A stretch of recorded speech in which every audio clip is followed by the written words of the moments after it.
Hello, my beautiful gods and goddesses. Welcome back to the channel. I know that was so fast, right? Um, I was actually doing homework and I was being led to put out my first video. So, my first official video. Okay? So, I wanted to talk about self care, self love. And I mean, it sounds pretty self explanatory. Self explanatory, right? Yeah. But what really is self care? Okay. Um, Many of us are like we know the like aesthetic part of self love, self care. Um, Making sure that we make time to get our hair done, or our nails done, or making sure you know um, that just more so looking good, because when you look good, you feel good. And that's important, right? That's important. Trust me, I spent 2.5 days doing these braids. It's important. But I think for me, what I'm starting to understand is that it's a little bit deeper than that. Okay? So before we get into that, I just want to say, point out the fact that um, self care has become very popular over the last couple of years, maybe the last few years, somewhere between there. It's became very popular. You see the self love, self care everywhere, especially on social media and all that stuff. But a lot of us were not raised to really um, incorporate that into our everyday lives. We were, well, for me, myself, I was raised to be respectful and think about other people's feelings, and you have to do this or dress a certain type of way or be a certain type of way because you want to be mindful of how you portray yourself to the world. And especially in today's generation, um, with social media and stuff like that, we have become very addicted to the way other people perceive us. You know, um, if we don't look a certain type of way, if we don't act a certain type of way, if we're not up to par in when it comes to the standards of society, then we're made to feel like outcasts, right? And so as a result of this, a lot of people nowadays are not even, being authentic or true to who they are. Um, One of my favorite things, it's not my favorite thing, but one of the things that I've been telling myself, um, maybe like the second year of me being a mother, I had went through a really bad depression because it was like, as women especially, we're told like, once you have kids, your life is over. It's no longer about you. And so like that's how I entered motherhood, with that perspective. Like, okay, there's no more me. Everything is about my kids. Everything that I do, from this day forward has to be about my kids. Um, but I, like I was saying, like the second year into me being a mom, I got depressed because I'm like, well, who am I? Like I know that I'm a mom, and I do my damnedest to be a great mom. I do um, everything that I can to make sure that my kids are having a better experience than I did as a kid. Like not like that. Because we don't really have parenting figured out ever. But it's like once you work so hard towards something, it becomes like second nature, right? And so I was like, well, who am I? Like outside of being a mother now. It's like, okay, this can't be what God intended for my life. Like, just because I had kids, does my dreams, my aspirations, my goals, like they just totally go away because I'm starting to feel really like it's like kind of claustrophobic, right? I feel like I was just put into this box and I was so unhappy, because that even becomes a cycle. You wake up, you deal with the kids, you go to work to provide for the kids, you come home, you cook for the kids, then over and over and over and over, right? Whether you're a man or a woman. But it just started to become repetitive. And I've never liked repetition. Like, when something becomes repetitive in my life, it drives me crazy. And I thank God for that aspect of me, because without that aspect, I would not have the desire to change things in my life. I would not have the desire to gain a deeper understanding about myself and even be able to sit here with you guys and, do this. So I'm very thankful for that. But,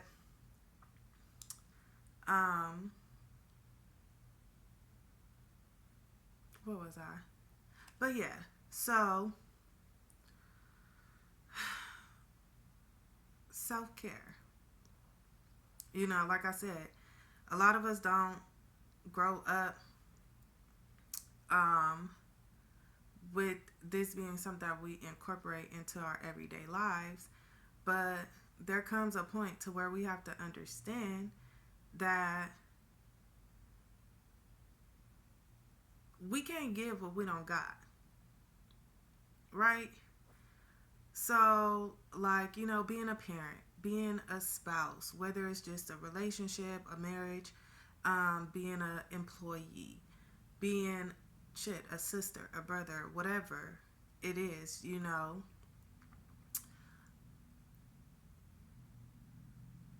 it's like if we get caught up in just worrying about what everyone else needs from us, at some point we're going to be drained.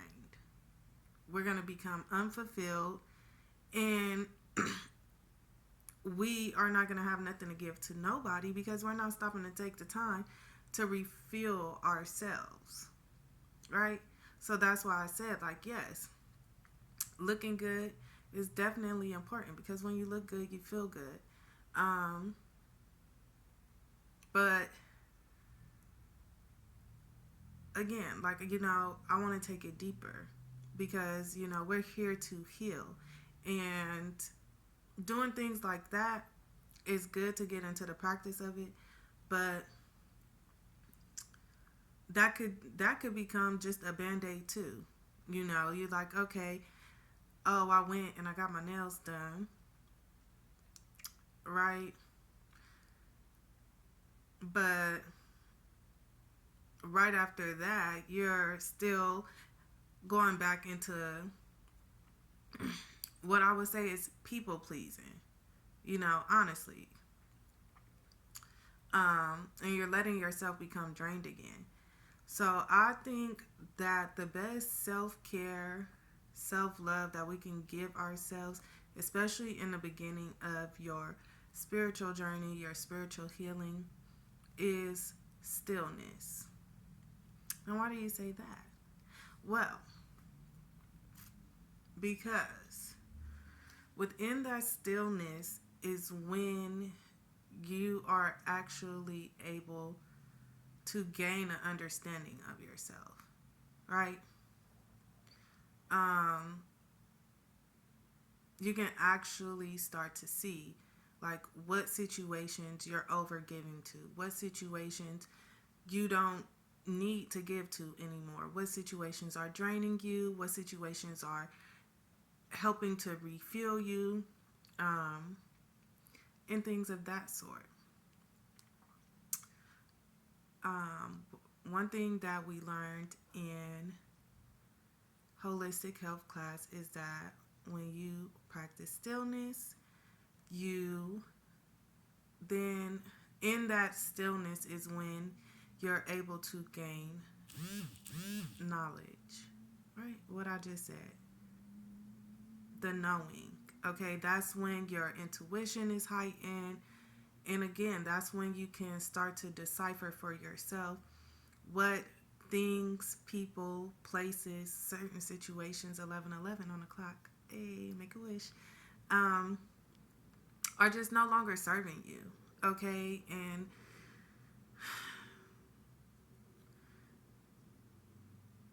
a lot of the times, like once you're in that stillness, you'll see that, like, damn, like, how much am I really giving to myself, right? What are my dreams? What are my goals? What are my aspirations? What behaviors have I learned to survive that are no longer serving me today? Okay. What are some of the repetitive patterns that I see within inside myself, within inside my life, within inside my relationships? Um, Damn, do I really like this job? Nah. How many times do I call off? How many times do I show up late? I don't think that that's really for me. You are able to see things like this. And that is an important part of self-care, is knowing oneself, getting to know oneself. Because you can't care for yourself if you don't even know yourself. You know? um, Now, that is easier said than done. Okay?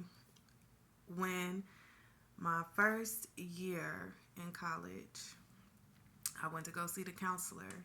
And he asked me, he said, "You think you in control or your ego in control?" And of course, I was big in my ego. So I'm like, what? I'm in control. He like, "Okay, well, while we fill out these papers, I want you to sit there for 5 minutes and not do nothing." I'm like, 5 minutes? That's nothing. He like, "Oh, yeah, 5 minutes, that's nothing, right?" Boy, I think I got like 1 minute in, because then 5 minutes felt like forever. Forever. And I was like, dang, ego big, you know? Um, and I was saying that to say that even 5 minutes to yourself can do wonders, okay? And practicing this form of self-care is easier said than done, but it is very necessary. It is very necessary for your spiritual growth, okay? Because again, in these, you can learn a lot about yourself within these 5 minutes, and it doesn't have to be anything just like major, like, and I'm not saying to be super impulsive. All I'm saying is to become aware of yourself. Okay? After those 5 minutes, it is very good if you journal right after. Okay? So you can take notes of how you felt, things that you thought about, and stuff like that. Okay? Like I explained to you guys, I feel like a journal or even it don't have to be a real journal. Like I said, them things expensive. Okay, but even get you a notebook that you dedicate to that time for yourself. All right, and like I said, after those 5 minutes, write down what your experience was. Um, my therapist also gave me some great advice on that because I struggle, and I'm still learning now um, to practice that. Like I said in the last video, I realized that I'm very inconsistent with self, and so that is something that I am now working on. But my therapist told me, because it was really, in the beginning, it was really, really even hard for me to even think about self-care. I'm like, well, I gotta do all this. I gotta be a mom. I gotta do this. I gotta do that. And it's just so much going on. When do I have time for self? And, he's like, being big part of self-care is being understanding and being patient with yourself. Okay? Because again, a lot of us were not taught how to practice self-care.